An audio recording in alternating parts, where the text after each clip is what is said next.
Banned from most Bible versions for centuries and hidden away in Ethiopian monasteries, the Book of Enoch has one of the most peculiar journeys of any ancient text. Blending biblical roots with cosmic visions, hidden knowledge, and strange accounts of angels who defied divine law, it shifted from honored scripture to a nearly lost relic. In this video, we'll take a look at the Book of Enoch, where it came from, what it actually contains, and the stories that make it so rare. You'll meet the Watchers, the giants they created, and Enoch's role as a messenger between heaven and earth. Get ready, because what you're about to see might challenge everything you believe. But first, let's understand who actually was Enoch. Well, if you open the book of Genesis and begin reading through the early genealogies, you'll see a clear pattern. A patriarch is named, his lifespan is recorded, his children are mentioned, and then he dies. The structure barely shifts. But in Genesis 5, something changes. When you reach the seventh generation from Adam, Enoch, the pattern breaks. Instead of that expected ending, the text says Enoch walked with God, and then he was no more, because God took him. There are no explanations or added details, just that one brief and cryptic line. That single sentence has sparked centuries of speculation. What does it mean that God took him? Did Enoch die in some unusual way, or was he taken without experiencing death at all? The silence only deepens the mystery. And among all the antediluvian patriarchs, Enoch stands apart. Later biblical references add only fragments. Hebrews states he was taken so he would not see death and that he pleased God. Jude goes further, quoting from the Book of Enoch and presenting him as a prophet who spoke of judgment. Brief mentions, but enough to shape his image. Beyond the Bible, the picture expands. In extra-biblical traditions, Enoch becomes the scribe of heaven, recording human deeds for judgment. In some accounts, he acts as an intermediary between God and angels. In others, he's shown visions of the cosmos, the winds, the stars, and the fate of the righteous and the wicked. This didn't emerge in isolation. Ancient cultures told similar tales of pre-flood figures given divine knowledge. One example is Enmedaranki, a Mesopotamian king said to have received secrets from the god Shamash before being taken among the gods. The parallels are hard to ignore. Both figures are righteous. Both receive hidden knowledge. Both leave the world in a mysterious way. And that's where our journey begins. History and origins of the book. When talking about the origins of the Book of Enoch, it doesn't trace back to a single moment where one author sat down and wrote it from, beginning to end.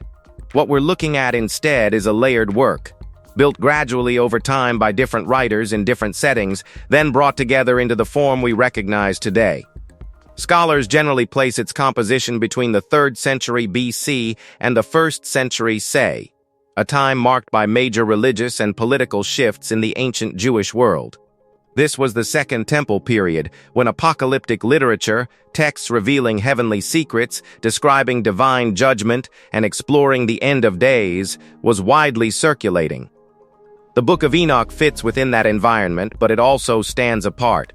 It's widely accepted that the text is composite, made up of several distinct sections: the Book of the Watchers, the Book of Parables, the Astronomical Book, the Dream Visions, and the Epistle of Enoch. Each carries its own tone and focus, suggesting multiple authors or communities contributed to its development over time. That helps explain its range. From angelic rebellion to celestial systems to moral instruction, all connected through Enoch's name.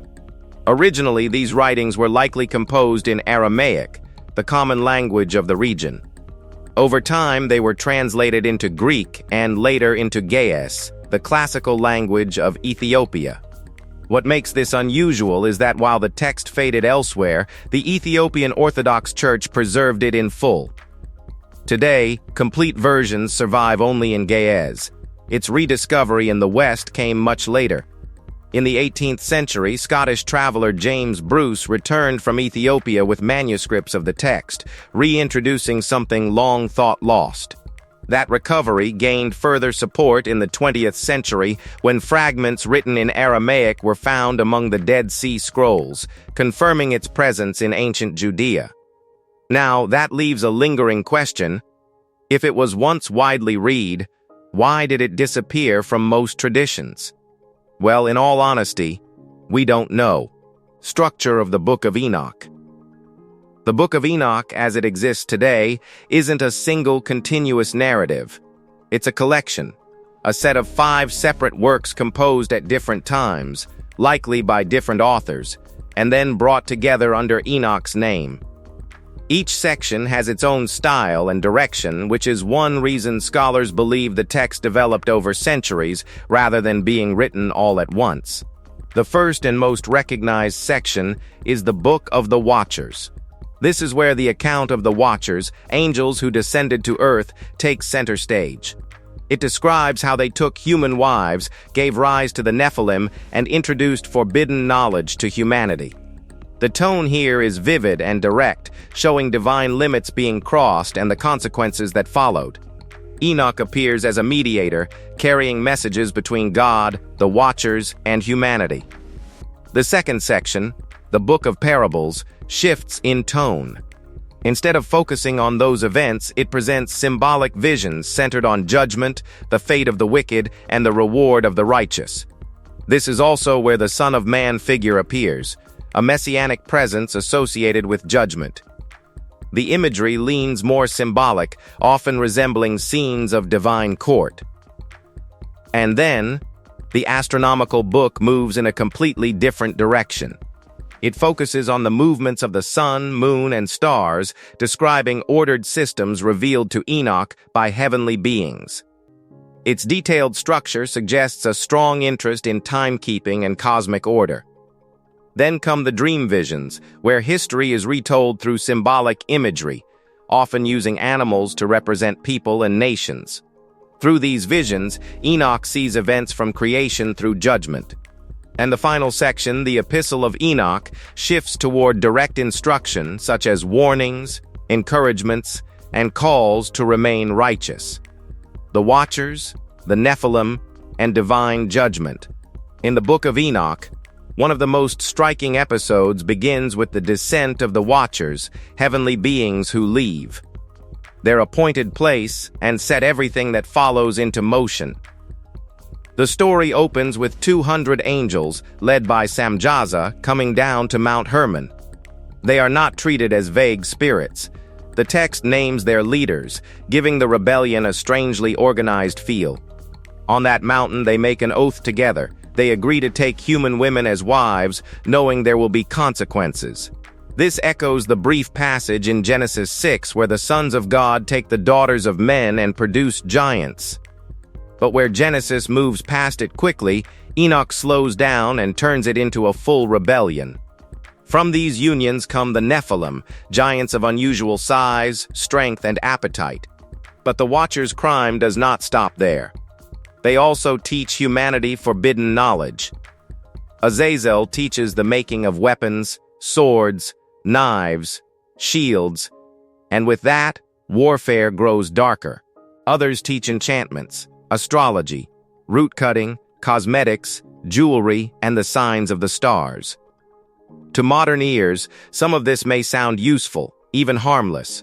But in the world of Enoch, this knowledge is dangerous because it arrives outside divine order. It corrupts instead of guiding. Soon, the giants begin consuming the earth's resources. Grain, animals, livestock, and wild creatures are not enough. Eventually, their hunger turns darker, and they begin devouring human beings. Their violence spreads everywhere, filling the world with bloodshed. They are not shown as lonely monsters, but as destructive forces that push creation itself out of balance. This image of giants appears in many ancient cultures. Greek myths speak of the gigantes rising against the gods. Norse stories tell of the Jotnar, ancient powers often opposed to divine order. These parallels do not prove the Nephilim were literal, but they show how deeply this image lived in human imagination. In Enoch, their violence becomes so great that the earth cries out and heaven finally responds. God appoints Enoch, a human being, to deliver judgment to the Watchers. These angels, once above humanity, now hear their sentence through a mortal voice. They are told there will be no pardon. They will be bound, cast into darkness, and held until the final judgment. The Watchers ask Enoch to plead for mercy, but their fate is already sealed. From here, the story moves toward the flood, the great cleansing event meant to wash away the corruption their fall unleashed. Secrets of heaven and the final warning of Enoch. Within the Book of Enoch, the tone begins to shift. After the chaos of the Watchers and the violence of the giants, the narrative turns quieter, more structured.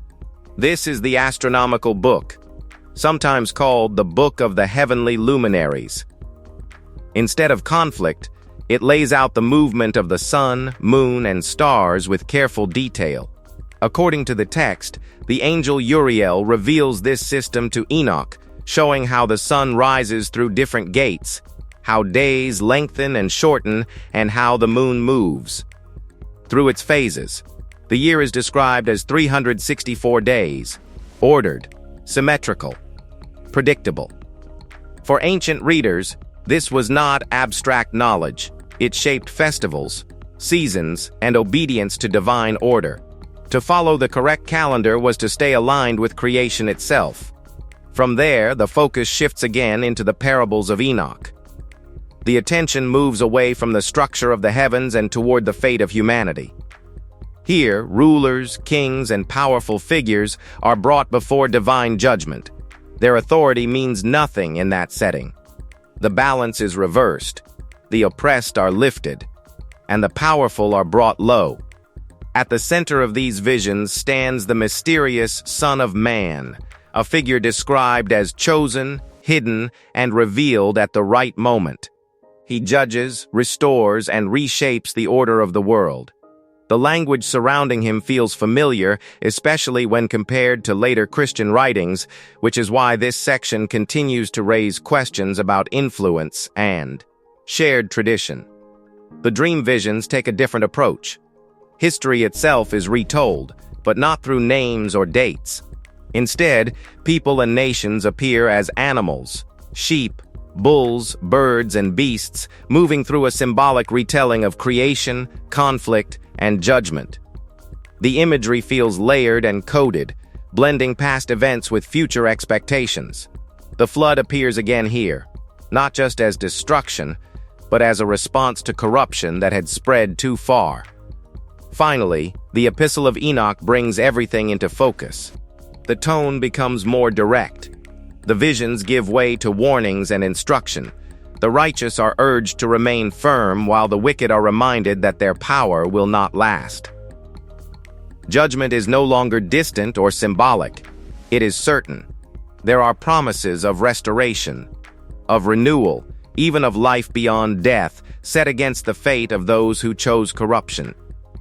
From here, the story of the Book of Enoch moves beyond its own pages into history itself.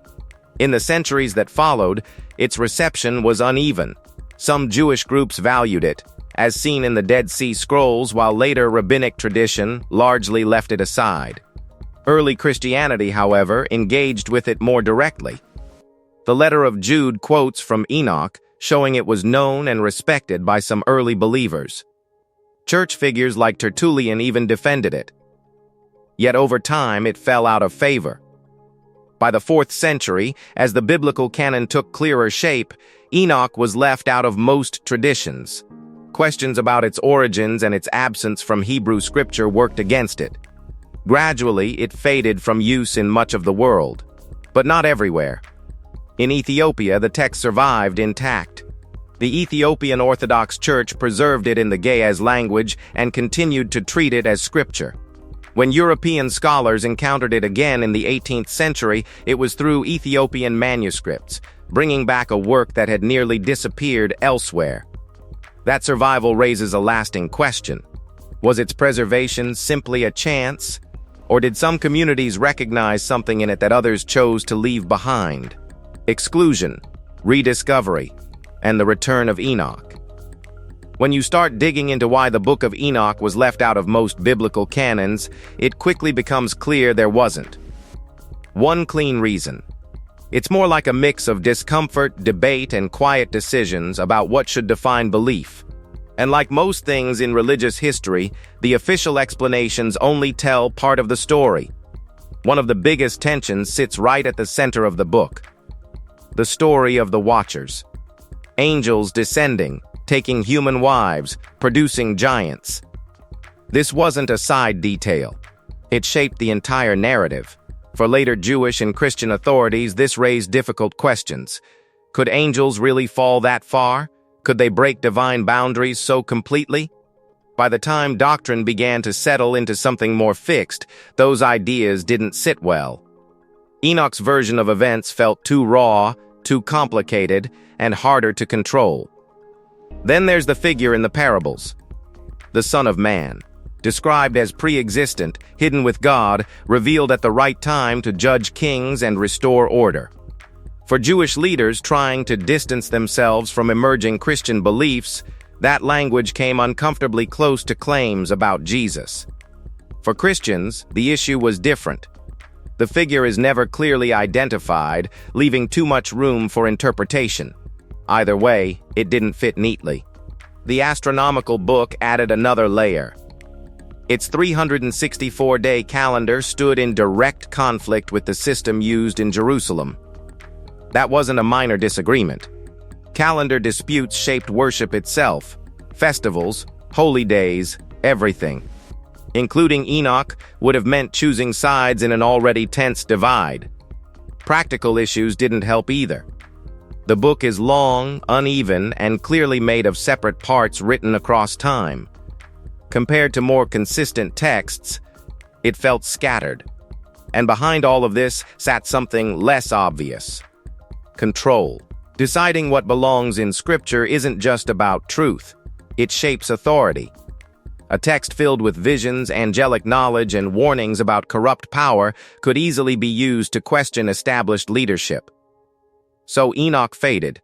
Not all at once, but gradually, slipping out of circulation for over 1,000 years. And yet, it never disappeared completely. In Ethiopia, it survived intact. Preserved in the Ge'ez language and treated as scripture by the Ethiopian Orthodox Church, it remained alive while the rest of the world forgot it.